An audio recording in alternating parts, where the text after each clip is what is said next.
Today we're going to learn from the Musar for Parashat Behaalotecha for Thursday.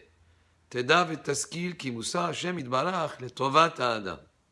כי אם חטא איש לפניו והיה עשרה בעיניו, מוסר השם אליו לשתי תועליות. So he says here, the person should be aware and understand that any suffering that is happening to a person, some suffering inflicted by Hashem, is for the person's good for two reasons. האחד, לכפר על חטאיו ולהעביר את עוונו. So one purpose is to atone for the person's sins and to clear up his transgressions.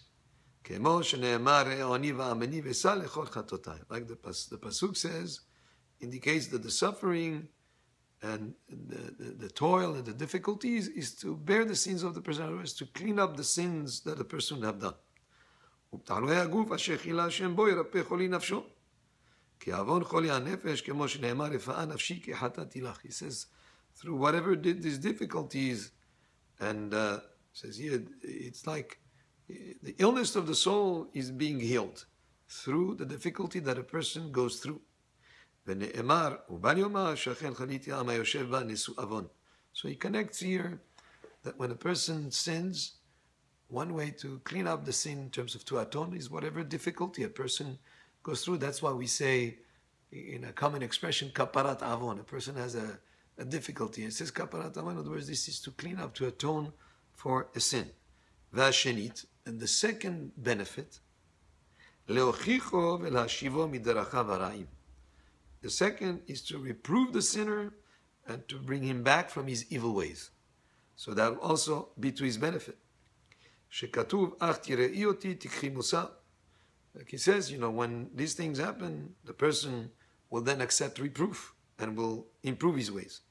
ואם לא קיבל המוסר ולא ניחת מפני תוכחה ולא מר עולת לבבו או לנפשו, כי סבל ייסורים ונשא את עוונו ולא ניצה עוונו, אבל נכפל עונשו כאשר יטביענו. So he says here, if the person does not learn from those difficulties, does not improve his ways, then it's worse, because then he has not learned the lesson. And then he says here, like as if the punishment, chas v'shalom, is doubled in terms of how it was explained before. So whatever difficulty has two purposes. One is to clean up whatever sin, and two is to motivate the person and to bring him to change his ways. Now just another word today about the parasha of the week. The parasha of the week, we see that it starts with the word Behaalotecha. This is the name of the parasha, and Moshe tells Aaron when he Behaalotecha, which means when you ascend, and Rashi explains it's either the flame ascending, so that's when you light the kindle, the menorah, it's like the flame is ascending. That's why the word Behaalotecha is used. There's another reason also why the word Behaalotecha is used that Rashi brings, is that there was a little step, for the Kohen to go up to light the menorah. But wait a minute, the menorah was only a little bit over 5 feet. It was 5.25 feet. Anybody can light without having to go up and on a kind of a step-up ladder, step up to light it. Why was it necessary to have that step? So rather than just being, an information about the ritual in the Mishkan or in the Bet HaMikdash, it teaches us a lesson that Chachamim explain. On the forehead of the Kohen Gadol, there was a gold plate that had on it Kodesh Lashem. The name of Hashem was inscribed on it. Chachamim explained, if it wasn't for that step, when the Kohen would light up the menorah, his hands would be higher than the name of Hashem. And even such a simple, maybe innocuous, would think it's not disrespectful, but that would be to some extent disrespectful to the name of Hashem. And therefore, that's why the person needed to step up on a step, to be at a level where he could light the menorah without raising his hands above the name of Hashem. But this is an incredible lesson for everyday life. I've heard sometimes people swear by the name of, or they swear by and mention the name of Hashem.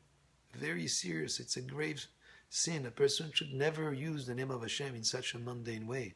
We use the name of Hashem in berachot, in blessings, and we have to feel awe and reverence for the name of Hashem, not to be self-serving in our arguments or whatever we're discussing. So to be very careful with respecting the name of Hashem. And by the way, according to halacha, we learned this morning actually in the synagogue, A person is not even permitted to say, like they say in French, sur la vie de son père, by the life of his father, or the life of his mother, or by his life. People should avoid all these oaths and ways of swearing. A person should just be honest and truthful. He doesn't need to use the words of swearing to convince anybody.